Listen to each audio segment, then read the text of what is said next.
Chicken pox, বাংলায় আমরা যাকে বলি জলবসন্ত। এই জলবসন্ত বা চিকেন পক্স নিয়ে আমরা অনেকেই টেনশনে থাকি যে চিকেন পক্স হলে আমরা কি খেতে পারবো কি খেতে পারবো না, এবং চিকেন পক্সে আমাদের বডিতে পুরো বডিতে দাগ হয়ে থাকবে কিনা, এবং আমরা স্নান করতে পারবো কিনা, এবং কি সাবান ইউজ করতে পারবো কিনা, এবং একবার হলে আবার পরবর্তীতে হবে কিনা চিকেন পক্স, এ নিয়ে আমরা অনেকেই টেনশন থাকি। তো প্রিয় ভিউয়ার্স, আজকে আমার টপিক হচ্ছে চিকেন পক্স বা জলবসন্ত, এবং জলবসন্ত ডিটেলস আমি বলবো। এবং আমার ভিডিওতে যারা নতুন আছেন তারা চ্যানেলটি সাবস্ক্রাইব করে নিন, কারণ পরবর্তী ভিডিওর নোটিফিকেশন আপনারা খুব সহজে পেয়ে যাবেন। আর স্কিপ না করে আমার পুরো ভিডিওটি দেখুন। চিকেন পক্স একটি ভাইরাল ডিজিজ। এটি মূলত এয়ারবোর্ন ডিজিজ। এটি হাঁচি কাশির মাধ্যমে ছড়ায় এবং ডিরেক্ট কন্ট্যাক্টের মাধ্যমেও এটি ছড়ায়। এই ভাইরাসটি এক্সপোজার হওয়ার পর হালকা ব্যথা, জ্বর এইভাবে দিয়ে শুরু হয়, এবং পরবর্তীতে এটা ভেসিকেল বা ছোট ছোট দানার মতো তৈরি হয়। এগুলো ডিফারেন্ট স্টেজে হয়, আর ধীরে ধীরে পরবর্তীতে ঠিক হয়ে যায়।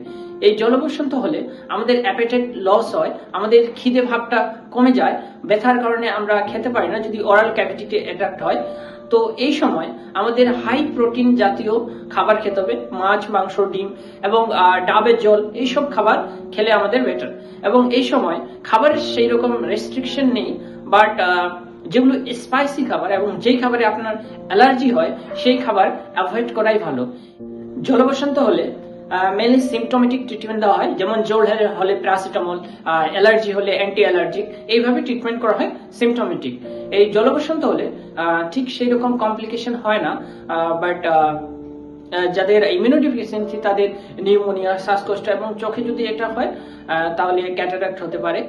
চিকেন পক্সের ভ্যাকসিন আছে, যথাসময়ে ডাক্তারের পরামর্শ অনুযায়ী ভ্যাকসিন নিলে এটা না হওয়ার চান্সটা থাকে। তো যাই হোক, এই চিকেন পক্সে আমাদের অনেকেরই টেনশন থাকে যে পুরো বডিতে আমাদের দাগ দাগ হয়ে যাবে পরবর্তীতে। এই দাগ হয় তাদেরই যাদের ভেসিকেল গুলোতে পুঁজ জমা হয়, এবং লেট স্টেজে আমরা যখন নখ দিয়ে এগুলো উঠানোর ট্রাই করি তখন এই দাগগুলো হওয়ার চান্স থাকে। তো এই দাগগুলো যাদের হবে তাদের একজন ভালো চর্মরোগ বিশেষজ্ঞ সাথে পরামর্শ নেওয়া উচিত, এবং মেডিসিনের মাধ্যমে এগুলো রিমুভ করা সহজ। এবং এই সময় যারা স্নান করতে চাইছেন বা যারা গোসল করতে চান, উষ্ণ গরম পানি দিয়ে গোসল করতে পারেন।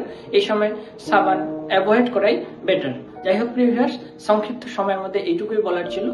আর এই বিষয়ে যদি আপনারা আরো জানতে চান, কমেন্ট বক্সে আপনারা কমেন্ট করুন, মেসেজ করুন, আমি রিপ্লাই দেওয়ার চেষ্টা করব।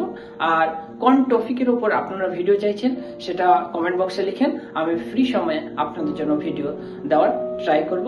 তো ততক্ষণ পর্যন্ত আপনারা সুস্থ থাকুন, ভালো থাকুন। তো আজকের ভিডিও আমি এখানে শেষ করছি। সবাইকে থ্যাংক ইউ।